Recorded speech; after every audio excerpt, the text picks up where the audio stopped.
Hello and welcome to zero sum. আজকে আমরা আলোচনা করছি পেপার 3 নিয়ে, মেনের যে পেপার 3, যার ভিতরে তোমরা জেনারেল স্টাডিজের পোর্শনটা পাচ্ছ। জেনারেল স্টাডিজকে দুভাগে ভাগ করা হয়, পেপার 1 অ্যান্ড পেপার 2। তো মেনের যে পেপারগুলো তার মধ্যে পেপার 3 যেটা, তাতে জেনারেল স্টাডিজ 1 থাকে। এই জেনারেল স্টাডিজ 1-এর ভিতরে আবার দুটো পোর্শন থাকে, একটা হচ্ছে হিস্ট্রি আর একটা হচ্ছে জিওগ্রাফি। হিস্ট্রি ক্ষেত্রে এবং জিওগ্রাফির ক্ষেত্রে শুধুমাত্র ইন্ডিয়ান হিস্ট্রি আর ইন্ডিয়ান জিওগ্রাফি পড়তে হচ্ছে তাই নয়। ইন্ডিয়ান জিওগ্রাফির ক্ষেত্রে বলা হয় যে with special reference to West Bengal geography পড়তে। তাই ওয়েস্ট বেঙ্গল জিওগ্রাফি থেকে বেশ কিছু কোয়েশ্চেন আসবে এবং সেগুলোর একটা স্পেশালাইজড নলেজ দরকার তোমাদের। On the other hand, Indian হিস্ট্রিতে কিন্তু ইন্ডিয়ান ন্যাশনাল মুভমেন্টের উপর এমফাসাইজ দেওয়া হয়। তাই ইন্ডিয়ান হিস্ট্রি ক্ষেত্রে তোমরা দেখতে পাবে যে এনশিয়েন্ট হিস্ট্রি থেকে খুব কম প্রশ্ন এসেছে, বা লাস্ট দুটো বছর যদি দেখো, বা কম প্রশ্ন আসে বা আসবে। ইন্ডিয়ান মিডিভেল হিস্ট্রি বা মিডিভেল পোর্শনটা থেকে তোমরা মধ্যযুগ থেকে মোটামুটি এনশিয়েন্টের থেকে একটু বেশি কোয়েশ্চেন এক্সপেক্ট করতে পারো, এবং তোমরা ইন্ডিয়ান ন্যাশনাল মুভমেন্ট থেকে অনেক বেশি কোয়েশ্চেন পাবে। তো প্রথম যে 100টা কোয়েশ্চেন থাকে এই পেপারটাতে, এই প্রথম 100টা কোয়েশ্চেন হিস্ট্রি নিয়ে থাকে। তো আমরা 2016 সালের মেনের যে কোয়েশ্চেন পেপারটা, সেটাকে আমরা আজকে স্টাডি করব।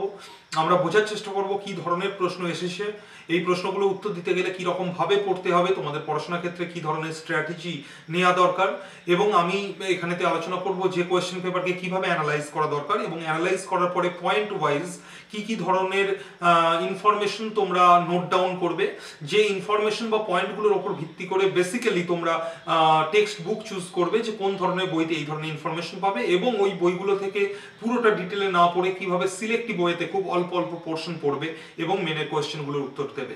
আমাদের কাছে আজকে যেটা আলোচনার বিষয়, সেটা 2016 সালের প্রথম 100টা প্রশ্ন, অর্থাৎ ইন্ডিয়ান হিস্ট্রির যে পোর্শনটা সেইটা। আমি 2016 সালের বুকলেট নাম্বার 3 অর্থাৎ সি নিয়ে আমরা আলোচনা করছি, মানে সিতে যে কোয়েশ্চেনগুলো এসেছে সেগুলো নিয়ে বেশ কিছু কোয়েশ্চেন নিয়ে আমরা আলোচনা করব, এবং বোঝার চেষ্টা করব যে কোয়েশ্চেনগুলোকে কীরকম পার্সপেক্টিভ থেকে করা হয়েছে, এবং এই ধরনের কোয়েশ্চেনের উত্তর দিতে গেলে তোমরা কি ধরনের নোট করবে, কি ধরনের পড়াশোনা করবে। একটা কোয়েশ্চেন নিয়ে আলোচনা করি। প্রথমেই যে কোয়েশ্চেনটা এসেছে যে কোন মুঘল রুলার হাফ রাজপুত ছিলেন। প্রসঙ্গক্রমে বলে রাখি এখানেতে এই কোয়েশ্চেনটা অ্যানালাইজ করার আগেই যে মেনের কোয়েশ্চেন কিন্তু ইংলিশে হবে, এবং মাল্টিপল চয়েস অপশন থাকবে, 4টে করে অপশন দেওয়া হবে, তার মধ্যে থেকে তোমাদের চুজ করতে হবে, অর্থাৎ প্রিলিমসে তোমরা যেরকম ভাবে পরীক্ষা দিয়েছো। কিন্তু প্রিলিমস আর মেনের মধ্যে দুটো পার্থক্য। একটা হচ্ছে প্রিলিমসে বাংলা এবং ইংরেজি উভয় ল্যাঙ্গুয়েজেতেই কোয়েশ্চেনগুলো করা হয়, আর একটা হচ্ছে পার্থক্য যেটা, সেটা হচ্ছে যে প্রিলিমসে একটু ইনফরমেটিভ কোয়েশ্চেন করা হবে, মেনেতে কিন্তু একটু কনসেপচুয়াল কোয়েশ্চেন করা হবে। আমি আগের কোনো ভিডিও প্রেজেন্টেশনে অবশ্যই আলোচনা করেছি এই বিষয়টা নিয়ে, যে তোমরা কীরকম ভাবে মেনের জন্য প্রিপেয়ার্ড হবে এবং প্রিলিমসের জন্য প্রিপেয়ার্ড হবে, দুটো আলাদাভাবে। কারণ প্রিলিমসেতে কিন্তু ইনফরমেশন এবং তোমাদের মেমোরি টেস্ট করা হবে, অন দি আদার হ্যান্ড মেনেতে কিন্তু তোমাদের কনসেপ্ট, ক্ল্যারিটি, সাবজেক্টার আন্ডারস্ট্যান্ডিং এগুলোকে টেস্ট করা হয়। তো আমরা কোয়েশ্চেনটা ফিরে আসছি। কোয়েশ্চেনটা হচ্ছে কোন মুঘল রুলার হাফ রাজপুত ছিলেন, অর্থাৎ কার মা রাজপুত ছিলেন। অপশন কম্বিনেশনে আছে। যদি এই ধরনের কোয়েশ্চেন করা হয়, অপশন কম্বিনেশনে না থাকে, তাহলে হয়তো অনেকে গেস করতে পারবে, কিন্তু এখানেতে কম্বিনেশনে অপশন দিয়ে দিয়েছে, অর্থাৎ শাহজাহান ঔরঙ্গজেব, আকবর জাহাঙ্গীর, জাহাঙ্গীর শাহজাহান, জাহাঙ্গীর হুমায়ুন, এই ধরনের কম্বিনেশনে উত্তর করেছে। অর্থাৎ দুজন ব্যক্তি ছিলেন যাদের মা কিন্তু রাজপুত মহিলা ছিলেন। তো এই কোয়েশ্চেনটার উত্তর কি হবে সেটা নিয়ে আমরা আলোচনা করছি না, উত্তর তোমরা একটু পড়াশোনা করলেই জানবে যে উত্তরটা খুব একটা কঠিন নয়। আমার এখানেতে পয়েন্ট হলো কিরকম ভাবে এই ধরনের প্রশ্নের জন্য প্রিপেয়ার্ড হবে। এই ধরনের যে প্রশ্ন, এই প্রশ্নটার জন্য তোমরা যখন পড়াশোনা করছো, তোমরা যখন মুঘল এম্পায়ার নিয়ে পড়ছো, তখন কিন্তু তোমরা আকবরের সময় থেকে পেয়ে যাচ্ছ যে রাজপুত ওয়াইফ। এখন আকবরের ক্ষেত্রেই অনেকে রাজপুত ওয়াইফের ব্যাপারটা পড়ে, আর অন্যান্য কোনো রুলারের ক্ষেত্রে তাদের রাজপুত ওয়াইফ ছিল কিনা সেটা নিয়ে পড়াশোনা করে না। এটা পড়া কেন জরুরি, তার কারণটা হচ্ছে যে সেই সময়ের যে সমাজ ছিল, সেই সমাজেতে কিন্তু ইসলামকে যেরকম ভাবে প্রাধান্য দেওয়া হতো এই রুলারদের থ্রু দিয়ে। আমরা কিন্তু দেখতে পাই আকবরের আগে পর্যন্ত আকবর একমাত্র প্রথম ব্যক্তি বা প্রথম মুঘল রুলার, প্রথম মুসলিম রুলার যিনি কিন্তু অনেক লিবারাল, যিনি প্রচন্ড রকমের সেকুলার অনেক ধরনের পলিসি নিয়েছিলেন। তোমরা জানো যে আকবর শুধুমাত্র রাজপুত মহিলাকে বিয়ে করেছিলেন তা নয়, আকবর কিন্তু তাকে ফোর্সফুলি কেন কোনোভাবেই কনভার্টও করেনি ইসলামেতে। তো আকবরের এটাই কিন্তু স্পেশালিটি ছিল। আকবর তোমরা জানো অন্যান্য অনেক ধরনের পলিসি নিয়েছে যেগুলো কিন্তু প্রচন্ড রকমের সেকুলার, যেমন পিলগ্রিমেজ ট্যাক্সকে কিন্তু উচ্ছেদ করে দিয়েছেন, জাজিয়া নামের যে কর নন মুসলিমদের কাছ থেকে যেটা কালেক্ট করা হতো সেটাকে উচ্ছেদ করেছেন। তো এই ধরনের অনেক কিছু করেছেন তিনি, এবং forceful conversion of wives and prisoners, war prisoner যারা যুদ্ধবন্দী তাদের এবং মহিলাদেরকে বিবাহের পরে ফোর্সফুলি কনভার্ট করা যাবে না যে কোনো ধর্মে, এই ধরনেরও পলিসি নিয়েছিলেন। তো এই কারণে আকবরের সাথে কিন্তু রাজপুতদের যে সম্পর্ক, বৈবাহিক সম্পর্ক, সেটা খুব ইম্পর্টেন্ট।